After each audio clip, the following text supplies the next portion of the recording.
If you're fighting over money in a divorce case, it can be time-consuming and expensive. In this video, I'm joined by Neil Russell of Seddon Solicitors, who explains the court procedure and explains step-by-step how it all works.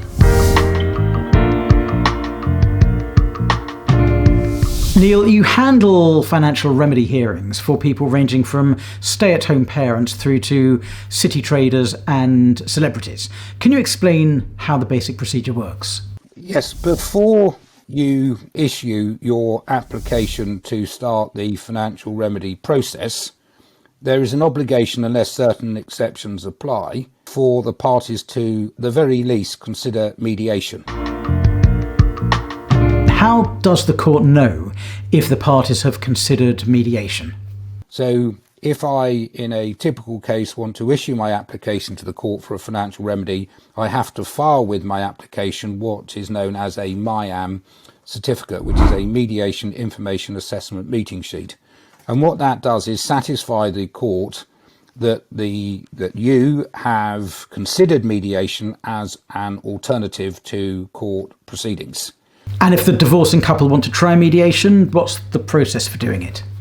The mediator will meet each party separately in the first instance. And nowadays, because of the lockdown, that is often by Zoom or some other cloud video platform, and meet party one and then party two separately. And then the idea is to join the parties together and have a three-way mediation. In circumstances where the parties do not want to be in the same room and can't necessarily communicate with one another, even without the help of the mediation, then sometimes they adopt what's known as a shuttle mediation, where the mediator will go back to each party's room separately and report back.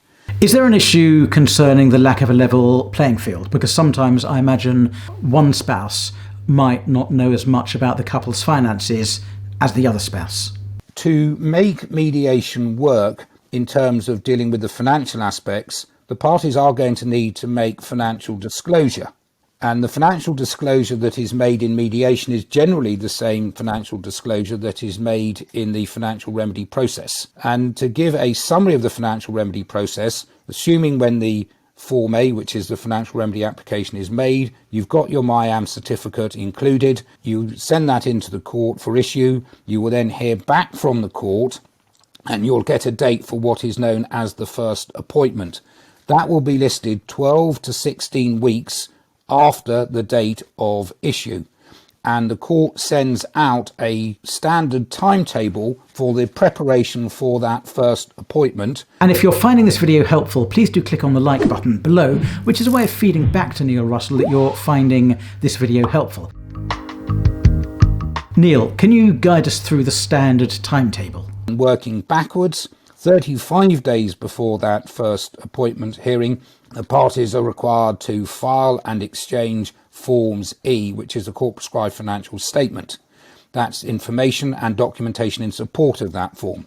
Once those forms have been exchanged, 14 days before the first appointment, the parties are required to file what's known as the first appointment documentation, which includes a questionnaire of the other party's Form E, or a statement saying no questionnaire is being raised, a schedule of issues identifying for the court the issues that are ongoing in the case. Then the parties are also required to file a chronology, which sets out a relevant timeline for the court, and a notice to the court confirming whether or not the case can proceed at the first appointment as a financial dispute resolution appointment, which is a negotiation hearing where the judge who takes part in that cannot take any further part in the proceedings unless there is another negotiation hearing. The financial dispute resolution appointment is there to try and settle the case so that the case doesn't reach a final hearing.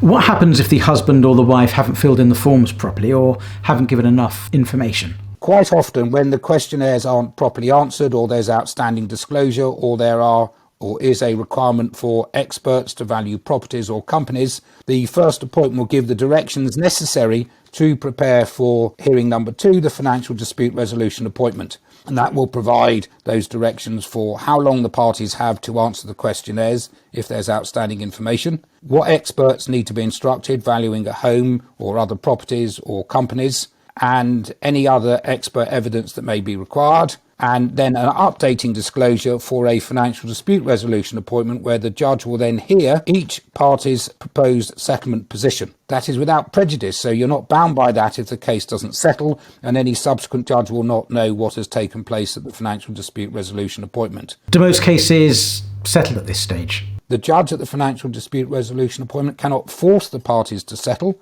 but can guide them and will often say, Party A, you're asking for too much. Party B, you're not offering enough. This is where we think you should be. Why don't you go outside and try and settle and come back in? And it's like a shuttle backwards and forwards before the judge during the day to see if you can reach a settlement. One of the other things that we typically do in bigger money cases, but they don't have to be substantial funds, is to have a private FDR where we appoint our own judge to deal with the hearing. And then we have the judge for the whole day. We can choose the judge. We're not restricted or limited to court time. And they're very effective, these private FDR hearings. If a case doesn't settle at the court FDR or a private FDR, then we need to get a case listed for a final hearing. That's when all the evidence is considered properly by the judge and the parties are giving oral evidence to the court. They can be cross-examined on their evidence and their disclosure, and then the judge will make a final determination of the case. Thank you, Neil Russell of Seddon Solicitors. You can hear Neil talking about the cost of legal representation here. You can find more Family Law Explainer videos here. This is one of my favourite videos, and you can find out how to ask me a question here. I'm Barrister Daniel Barnett. Thank you so much for watching. Bye-bye.